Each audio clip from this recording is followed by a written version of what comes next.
Hello everyone, before we start today's video, I just want to jump in on a quick disclaimer. Please do not use this video as a guidebook for self-diagnosis. I will probably say this again later in the video. I am not a doctor. Thank you.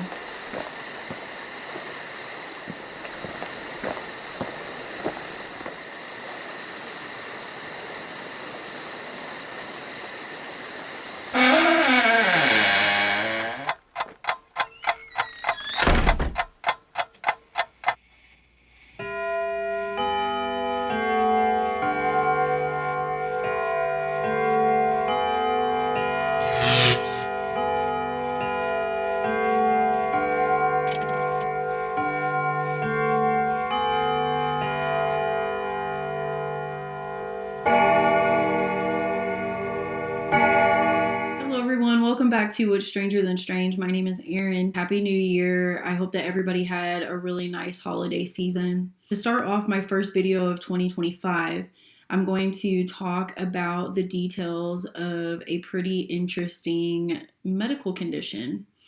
And this medical condition is one that not very many people have heard about, and just stick around. And I do want to say again that with this video, please do not take my video and use it as a self-diagnosis tool. Do not take anything that I am saying as me diagnosing you. I am not a doctor. We're just simply talking about a medical condition that's very interesting. So with that said, we'll get into today's topic.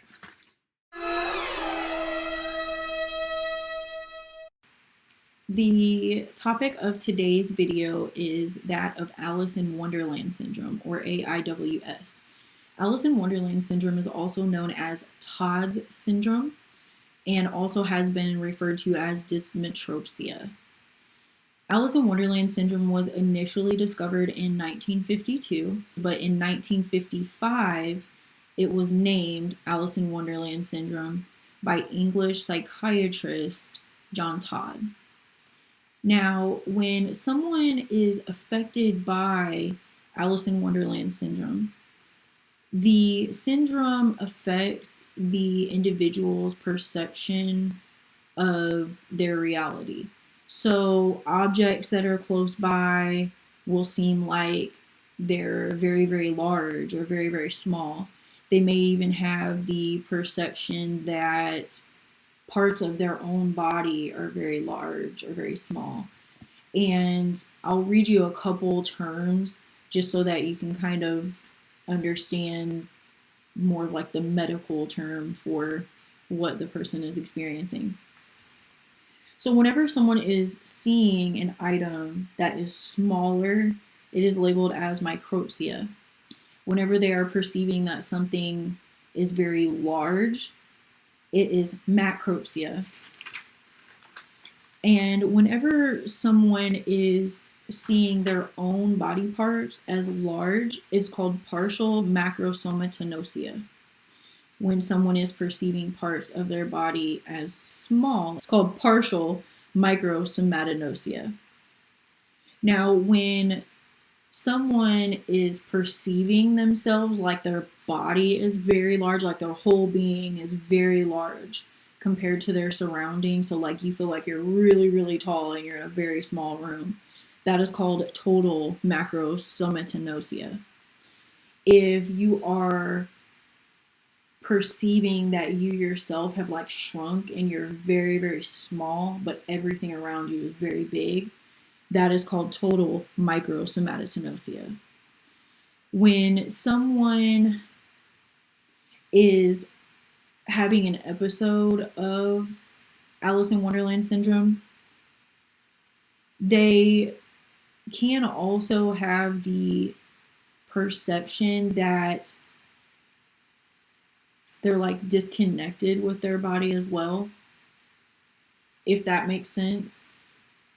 And there's also kind of like questioning like your reality, like is this real, like is this really going on, like but I feel like a lot of people would do that, you know, if you were seeing something that frightening. I think that would, you know, most people would be like, okay, So what's going on? Of the very limited cases that are known of Alice in Wonderland, about 2/3 of those are teenagers or people that are under the age of 18, if that makes sense. It could be teenagers, kids. However, it does also affect adults. I have seen videos where there are adults that have had episodes of it for a long time, or it's them kind of just like saying like, wow, I've had these weird things happen to me, but I never knew what it was. And there's a genuine fear of, when will the next time be that this happens to me? I have noticed that with a lot of people, because I mean, I could understand how frightening that really would be.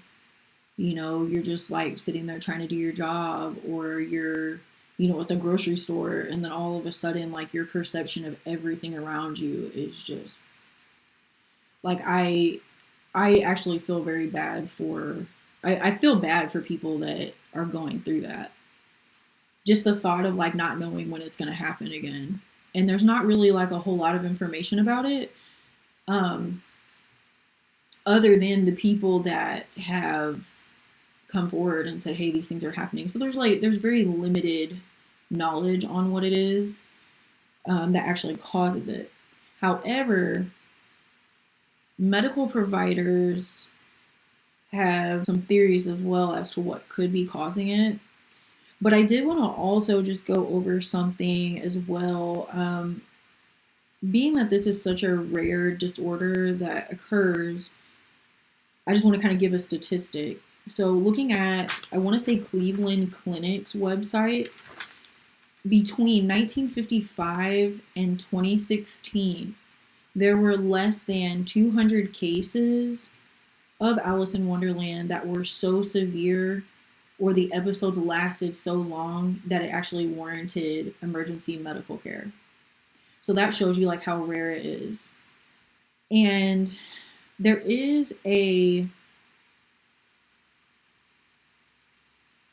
speculation among medical providers that Alice in Wonderland syndrome may be connected to things such as like migraines, epilepsy, people who have certain brain infections.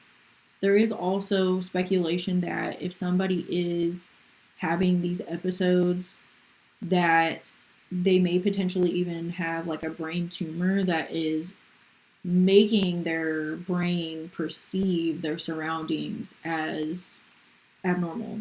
And to expand a little bit more on that, it is more common for children who have contracted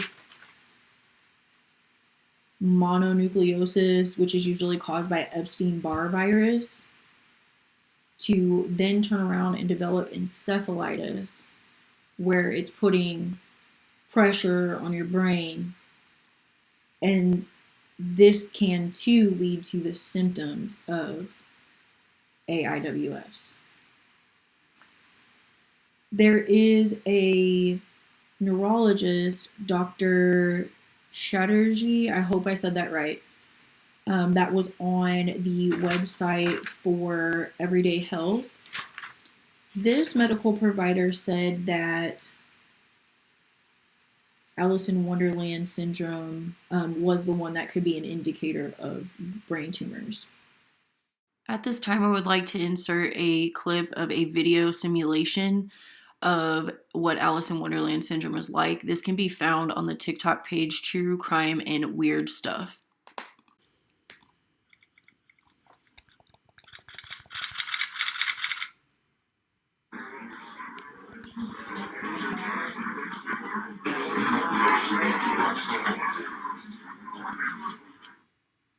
This is kind of like them seeing their hands enlarged, and then just seeing like the way that objects move in the room.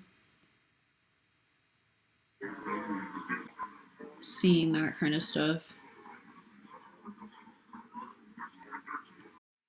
So at this point in time, Doctors are really not 100% sure of what is actually causing this syndrome in certain individuals. Like, why does it happen to some people and not others? But there is a pattern that some of them are picking up on. So maybe in the near future we might know more about this disorder, but at this time, a lot of doctors do classify this particular syndrome as something that is underdiagnosed, and there's really just not much research or information on it. The articles that I read from today are a couple that are on Everyday Health website, and there was another one that was like Cleveland Medical Clinic. On Everyday Health, it's called 7 Interesting Facts about Alice in Wonderland Syndrome, and the one that's on Cleveland Medical Clinic is Alice in Wonderland Syndrome. So that concludes today's episode of What's Stranger Than Strange.